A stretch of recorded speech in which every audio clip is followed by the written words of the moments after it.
Bonsoir les amis, bonsoir chers frères et sœurs, chers abonnés de la chaîne Franca TV, bonsoir à vous.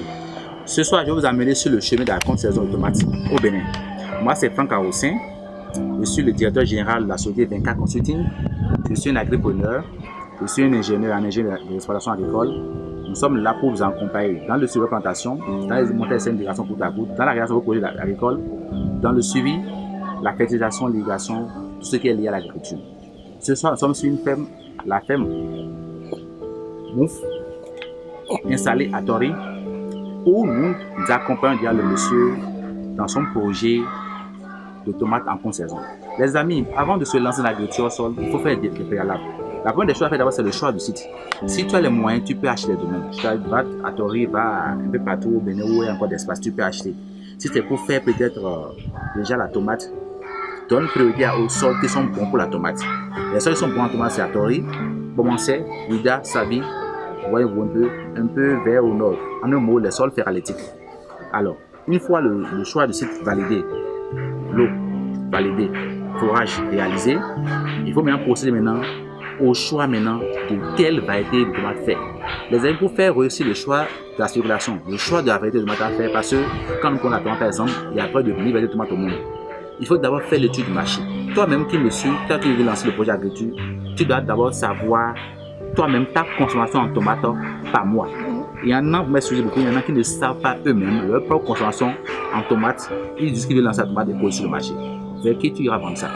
La première des choses à faire avant de commencer par faire la production, il faut forcément commencer par chercher à savoir toi-même ton besoin en tomates par mois. C'est important.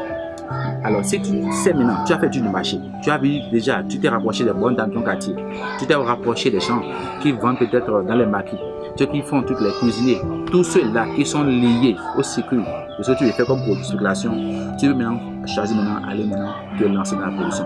En plein du marché, tu sauras déjà les variétés que les gens aiment consommer dans ta zone, dans ton quartier, dans ta ville, dans ton arrondissement. Une fois ceci opéré maintenant, tu vas faire l'étude environnementale. Écoutez très bien, il faut faire une étude environnementale. L'étude environnementale va faire quoi?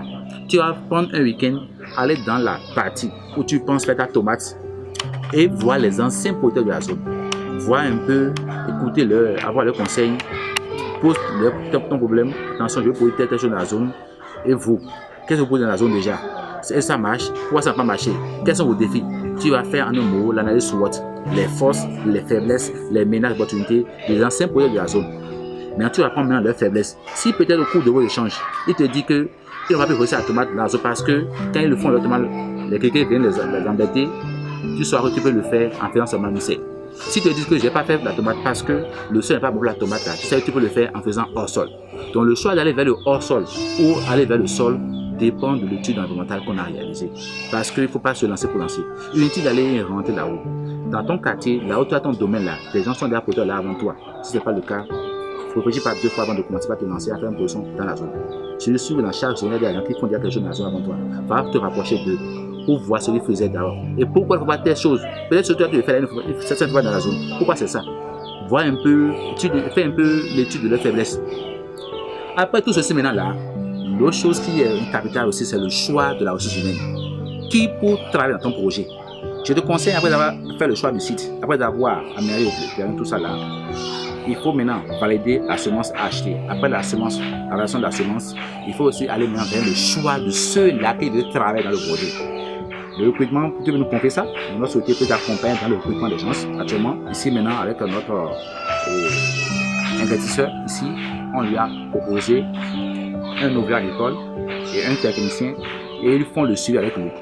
Voyez-vous. Donc du coup, c'est ce que tu as fait. Donc après avoir fait le choix du site, après avoir validé la spéculation, la variété à faire, tout ceci après l'étude du marché du environnemental, s'ensuit maintenant le choix de la ressource humaine.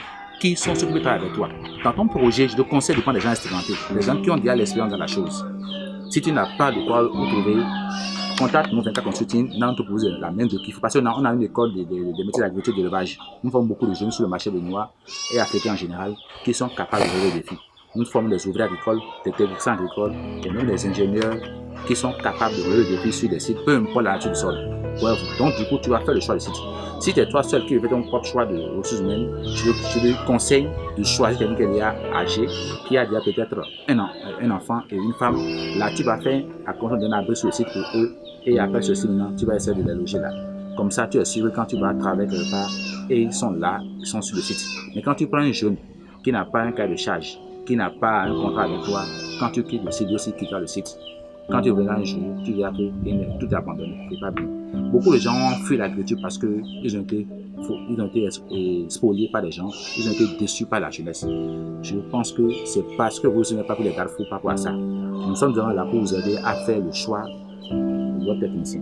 Alors tout ceci passé maintenant, s'ensuit maintenant la réaction de la serre pour l'abri. Regardez bien ici.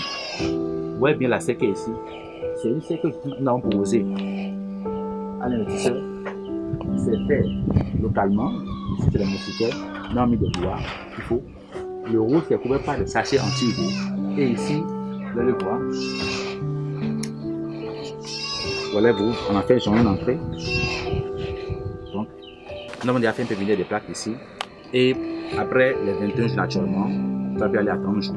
Nous quittons ici maintenant pour aller maintenant vers l'espace réservé pour ça. Allons-y.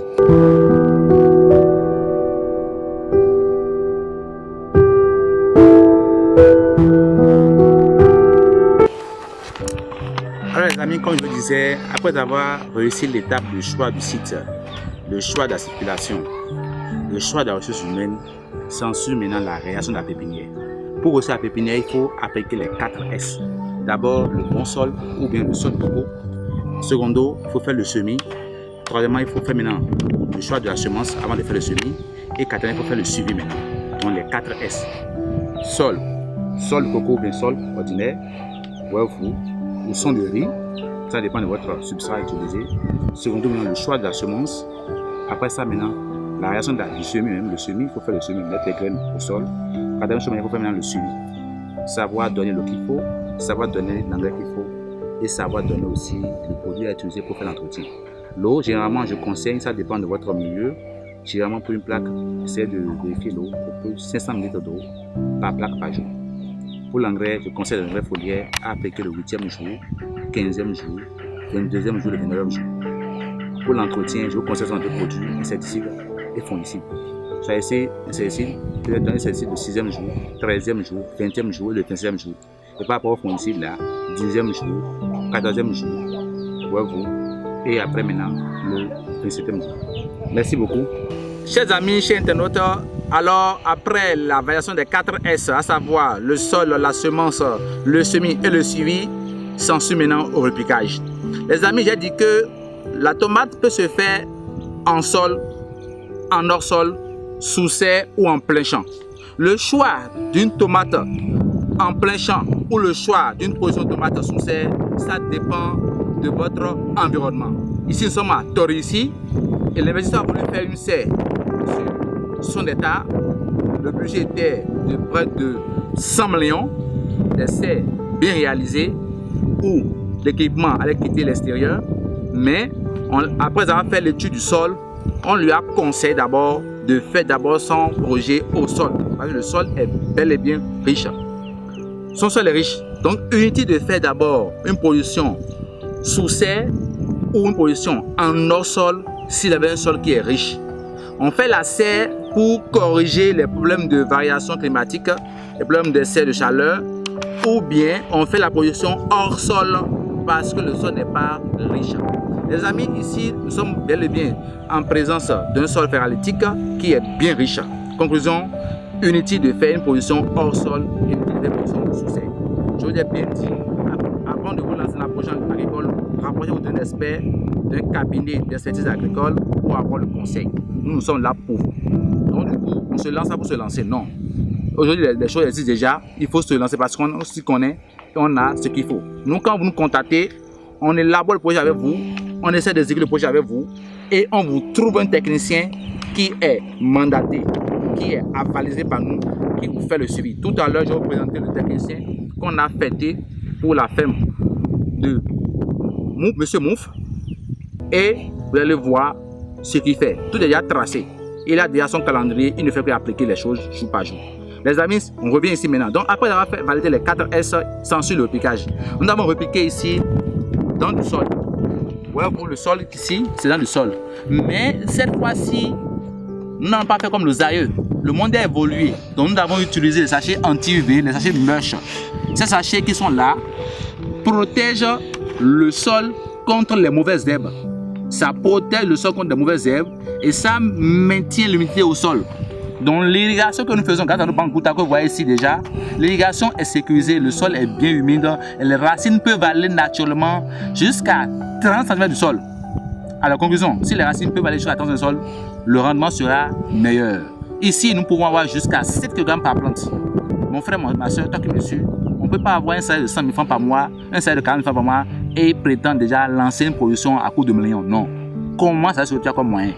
Tu peux commencer comme ça et progressivement aller vers la serre, aller vers une production totalement sous serre et avoir un rendement jusqu'à 20 kg. Pourquoi les gens font la serre? C'est pour avoir un meilleur rendement, c'est pour contrôler mieux le climat, c'est pour contrôler bien les meilleures conditions. Parce que la tomate répond bien à une température de 10 degrés Celsius.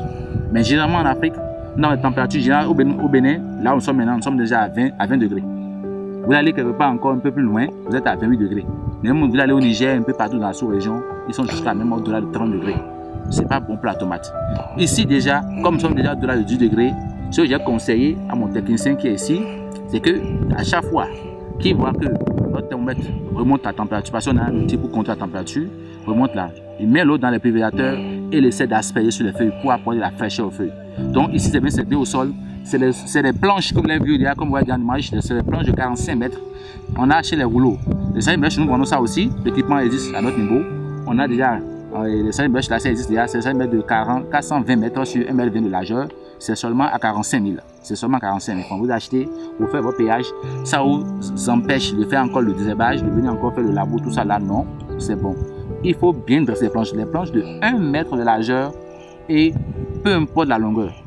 Ça dépend de votre longueur à vous.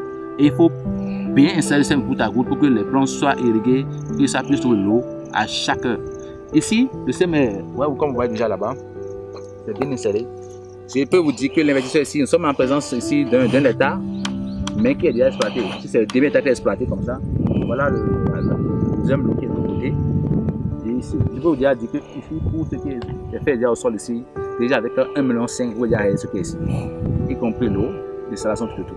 Donc, utile d'inventer la roue quand la roue existe. Donc, le choix de faire la production sous serre ou bien en hors sol, ça dépend de l'étude environnementale.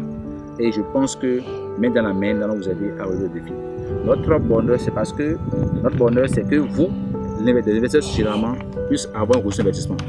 Il n'y a pas de la magie en agriculture. Il y en a qui pensent que bon, j'ai 5 millions, j'ai fait le hors-sol, en 3 mois j'ai déjà 10 millions, en 2 mois j'ai déjà 3 millions. C'est faux, c'est faux, c'est faux. Nous ne sommes pas dans l'arnaque, nous ne sommes pas dans l'escroquerie. Il faut qu'on vous explique les choses clair à clair. Quand on investit dans l'agriculture, c'est comme si on a fait une location. L'argent vient progressivement. Ce qui nourrit correctement un producteur, ce n'est pas forcément la production. Oui, même une mauvaise récolte peut aider le producteur à avoir un bon investissement.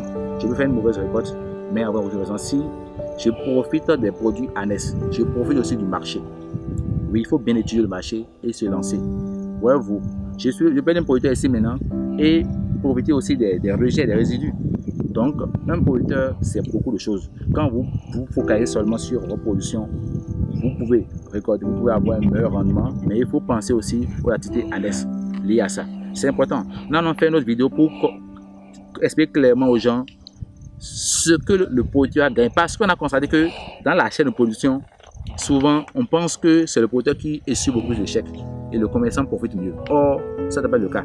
Donc, il y a des outils, des techniques qu'on va vous révéler. On va faire une vidéo sur ça, plus loin sur ça. Donc, abonnez-vous sur la chaîne. Si vous voulez vraiment voir nos prochaines vidéos, abonnez-vous sur la chaîne.